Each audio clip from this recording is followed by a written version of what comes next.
اعوذ باللہ من الشیطان اللعین الرجیم بسم اللہ الرحمن الرحیم انا مکننا له فی الارض وآتیناہ من کل شیء سببا اللہم صل علی محمد وآل محمد وعجل فرجہم۔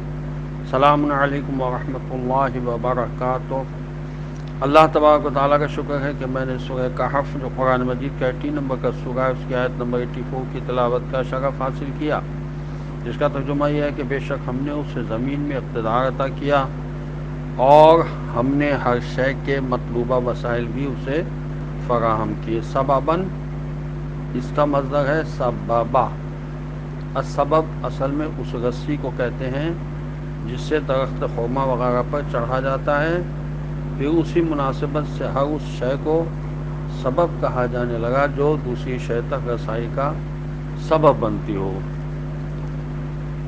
خسرو یا خورس یا سائرس کی حکومت کا دائرہ مغرب میں ایشیائے کوچک اور مقدونیہ تک اور مشرق میں بلخ تک اور شمال میں قفقاز تک وسیع ہو گیا تھا۔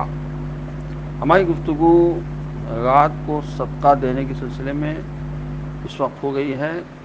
بحر الانوار کی جلد 46 میں ارشاد امام زین العابدین علیہ السلام ہے کہ جب رات تاریک ہو جاتی تو اپنی پشت پر امام علیہ السلام چمڑے کا برتن اٹھاتے اور اس میں کھانے پینے کا سامان ہوتا۔ آپ علیہ السلام ایک ایک دروازے پر پہنچ کر دق الباب کرتے، جو شخص دروازے سے باہر آتا اسے دے دیا کرتے۔ آپ علیہ السلام اپنا چہرہ چھپائے رکھتے تاکہ کوئی آپ علیہ السلام کو پہچاننے نہ پائے۔ محمد بن اسحاق کہتے ہیں کہ مدینے کے لوگوں کو معاش مہیا ہو جاتا لیکن انہیں معلوم نہ ہوتا کہ کہاں سے آتا ہے۔ جب حضرت امام زین العابدین علیہ السلام اس دنیا سے کوچ فرما گئے تو جو کچھ ان لوگوں کو رات کو مہیا ہو جایا کرتا تھا اس سے وہ محروم ہو گئے۔ حشام بن سالم کہتے ہیں کہ جب رات تاریک ہو جاتی اور اس کا کچھ حصہ گزر جاتا تو حضرت امام جعفر صادق علیہ السلام چمڑے کا ایک برتن لیتے جس میں روٹیاں، گوشت اور درہم ہوتے، اسے اپنے کندھے پر اٹھا کر مدینے کے حاجت مندوں کے پاس جاتے اور ان میں تقسیم فرما دیتے۔ ان لوگوں کو معلوم ہی نہیں ہوتا تھا کہ انہیں کون یہ عذوقہ پہنچاتا ہے۔ جب آپ علیہ السلام اس دنیا سے کوچ فرما گئے تو وہ اس سے محروم ہو گئے، تب انہیں معلوم ہوا کہ ان تک خوراک اور رقم پہنچانے والے یہ حضرت امام جعفر صادق علیہ السلام تھے۔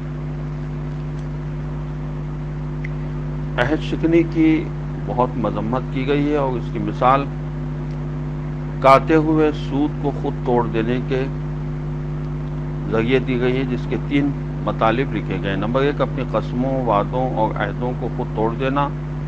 نمبر 2 دوسرے معنی یہ بھی ہو سکتے ہیں کہ جو لوگ اپنی قسموں اور عہدوں کو خود توڑ دیا کرتے ہیں وہ خود اپنے سارے کے سارے اعمال برباد کر دیتے ہیں۔ یہ فتح الرحمان میں شاہ ولی اللہ صاحب نے لکھا ہے اور شاہ عبد القادر صاحب نے اس آیت کی تفسیر میں لکھا کہ تیسرا مطلب یہ ہے کہ قسموں اور عہدوں کے توڑنے سے خود تمہارا اپنا نقصان ہوگا کہ تمہارے دنیاوی و اخروی کام خراب ہو جائیں گے۔ اس لیے انسان کا یہ فرض بنتا ہے کہ وہ دین اسلام کو سمجھنے کی کوشش کرے گہرائی میں۔ ہم سطحی طور سے دین کو سمجھ لینے کے بعد یہ سمجھتے ہیں کہ بھئی اتنا ہی کافی ہے، اس کو گہرائی میں سمجھنے کی کوشش کریں، اس میں ہمیں پھر بہت ساری آسانیاں فراہم ہو جائیں گی۔ خدا ہمیں توفیق عطا فرمائے کہ ہم دین کو سمجھیں اور اس کو سمجھنے کے بعد اس پر پھر عمل کریں، تو یہ معرفت کے ساتھ عمل کرنا ہوگا۔ والسلام علیکم ورحمۃ اللہ وبرکاتہ۔